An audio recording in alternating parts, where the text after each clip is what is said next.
I'm Asadi. I'm a postdoctoral researcher at the Institute for Research in Fundamental Sciences, which is also called IPM, School of Astronomy. And just before getting started, I would like to thank the organizers of the conference, especially Dr. Sallucci, for gathering so many researchers in various fields with various backgrounds in cosmology here, and also giving me the opportunity of presenting my own project. The topic I'm going to talk about today is called Stochastic Multiple Phase Inflation and Primordial Black Hole Formation.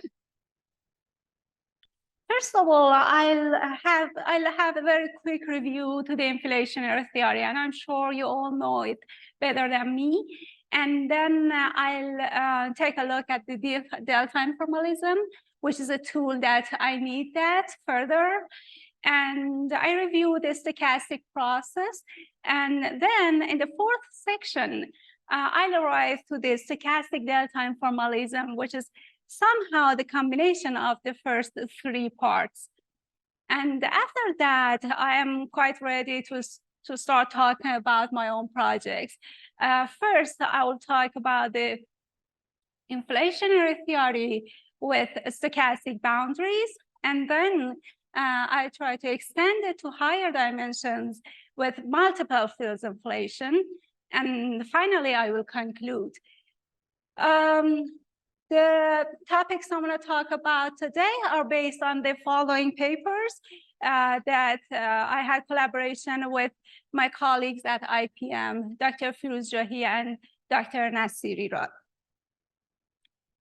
So we all know that the standard cosmology is based on the cosmological principle, which says that no matter where you're looking at the universe in large scale looks almost the same.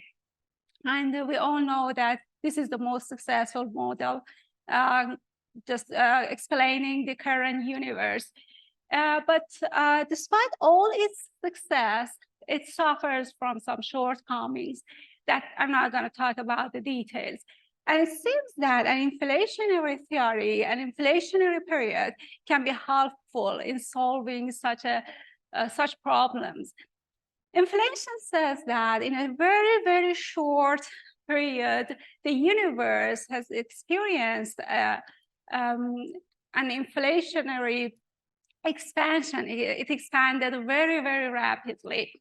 And it should have a very strange component, which for the simplest models and the most famous models of inflation are based on scalar fields, phi, and this is usually called inflaton.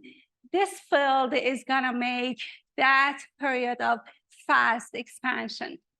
And we also have the potential of VL phi, and just to review the slow roll inflation says that, okay, we have the inflaton field here, and it slowly rolls on its potential, and up to the end of inflation. We know that the inflationary period should finish. It cannot last forever.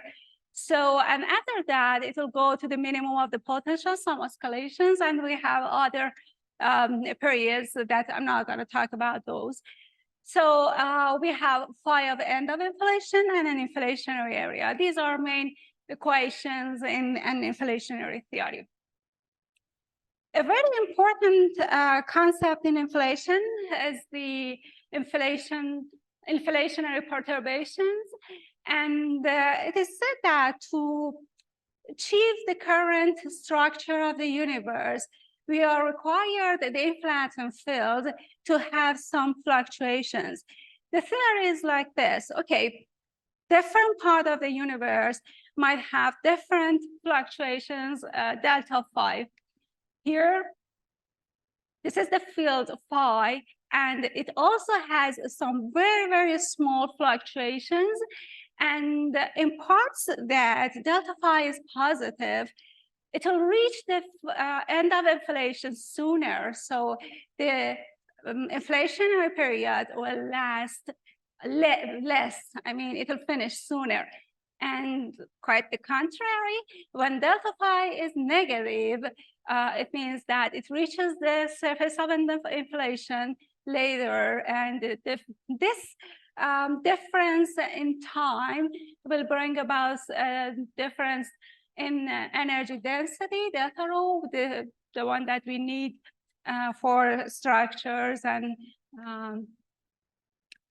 we also see the quantum vacuum fluctuations in the CMB maps.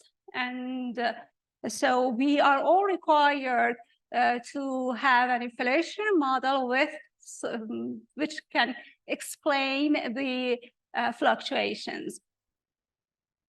And the next topic I'm just gonna introduce is the delta informalism. I'm not gonna go to the details, just accept this one from me, that using the delta informalism, we can introduce zeta, the curvature perturbation, as delta n, which n is the number of A-folds.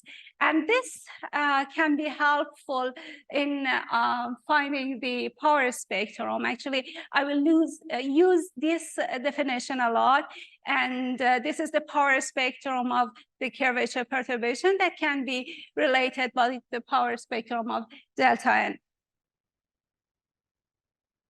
Now, the stochastic process that we are all quite familiar with, we know that a process that has a deterministic motion, for example, consider that a field has just a deterministic motion. It means that having the initial condition, you can say, okay, at time t, where it would be. But so the time is exact. You can, for example, you will know that when it will reach a definite place. But just consider some noises for this field with deterministic motion. The situation will become different, excuse me. Even having the initial condition, you will not be sure about the time. You have to do several realizations and just average all the realizations and find the average of time it will take, for example, to move toward a place.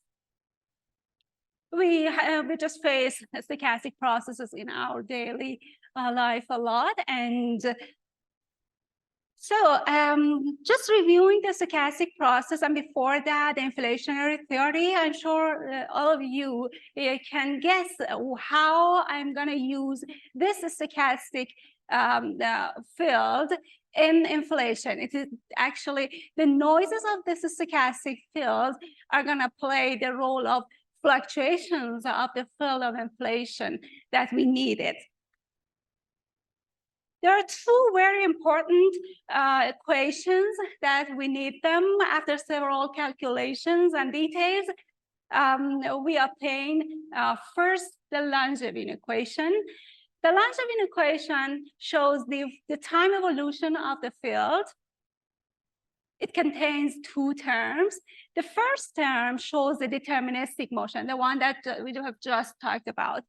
Okay, and I will call it the drift term too. And the second term is the stochastic term. It contains noises. It has quantum effects in itself. And I will call it diffusion. So whether which term is important, we will have drift-dominated regime or diffusion-dominated regime, which I will use this word a lot in my talk. So this is one of the most important equation that we will use. And the other one is a partial differential equation, Fokker-Planck equation, which is well known. And it also it is a relation for the PDF of the field, and we should solve it if we require the PDF. Oh, excuse me. Yes. And as I said, when we have both drift and diffusion, so the time is no longer exact, we should have different realizations, and n, which is somehow at the time, is now itself as a stochastic parameter, a stochastic variable, and we should average it. And so the delta n formalism that I have just introduced in previous slides will change to curled n, which means that it is stochastic. Now let's go to a physical problem.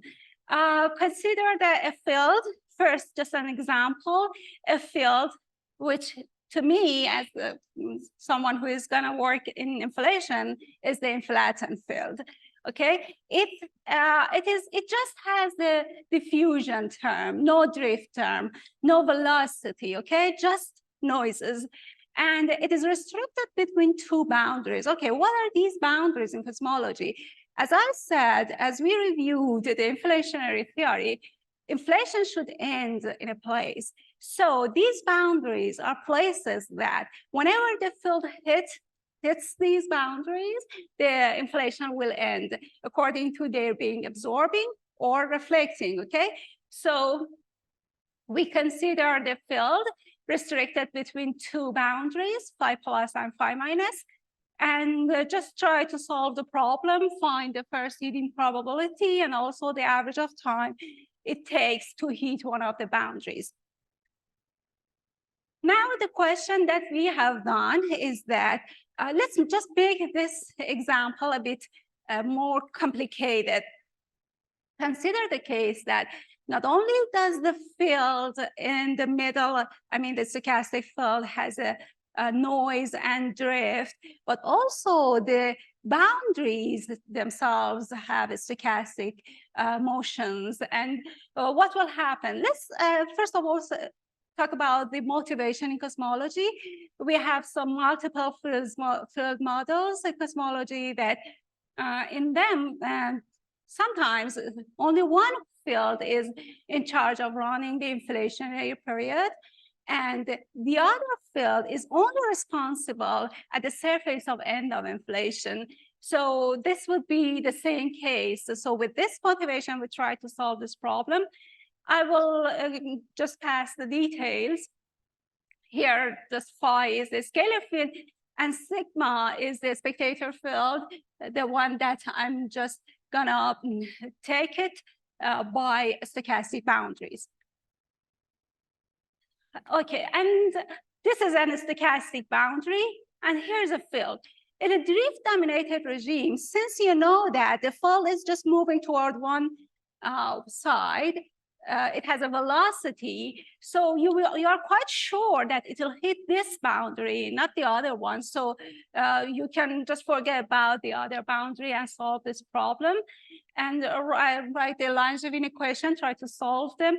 And you can put the stochasticity of the boundary to, okay, you can shift it to the field and to solve this very easily.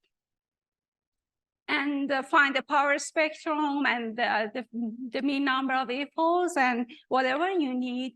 But the main problem is that consider that the field has just diffusion, no drift. So you have the probability of hitting the fixed boundary too. We considered one boundary fixed here, phi minus, and the other boundary, phi plus, has a stochastic motion between 0 and v. And the field phi, which is shown by orange noises, can just move between this with stochastic motion. We try to find the PDF by solving the Fokker-Planck equation. We should first write the Fokker-Planck equation for the boundary and find the distribution of the boundary, and then solve it for the field and use the probability condition and do some calculations and finally find it. And this is the Fokker-Planck equation for the field. And we finally find that the probability, the first hitting probability of, this is, for example, P plus, which shows the probability of hitting the right boundary. And then mean number of A-folds. And this is also shows the probability of hitting the minus boundary. They all have some notes here, which I just skipped them. This is the uniform distribution. Let's just forget about this part. So up to here, I consider the case that they have a stochastic field and it is restricted between a boundary, between two boundaries, that one of them is a stochastic too, when we talked about the motivation, and also two different cases, classical drift dominated regime or quantum diffusion dominated regime. Now, consider the case that we have multiple fields. Let's go to higher dimensions. And in this case, we try to solve the problem for a USR model. Just there are many notes about USR. To talk about the potential is that the slow roll we talked about, the field is slowly rolling. But when we say USR, it means that the potential in a period is very, very flat. So when the field, for example, enters this very flat area, the speed will reduce exponentially very fast, and therefore, after the speed is very small, the diffusion terms become very much important. So the diffusion dominated regime starting in a USR model can be very helpful. Why people like USR? Mainly because they like PBH, and PBH is to have a PBH, we need the power spectrum to become larger. We need to enhance the power spectrum. And a USR, very short, the USR phase should be very short. There are several reasons, because curvature perturbation is just enhanced, and we don't want it to destroy the CMB. And so we needed, I'm sorry. And so we need a short time of USR to get the PBH. And with this motivation, we have done this. So we should have the zeta or curvature perturbation up to 10 to the minus 1. And we try to study this model for different boundaries. Boundaries, let's go higher dimensions, boundaries that are circular here. And the field is located between two circles, and higher dimension, which means n sphere, and try to find the power spectrum. And consider one of the boundaries absorbing and the other reflecting, or both absorbing. They are not just cosmological problems from a physical point of problem. From a physical point, they can be interesting problems. And some asymmetric boundaries, rectangle, sector, and find the mean number of A-folds. Some others, there are answers, but a bit complicated. I didn't bring them. And then the mean number of A-folds and the power spectrum, and finally the PBH.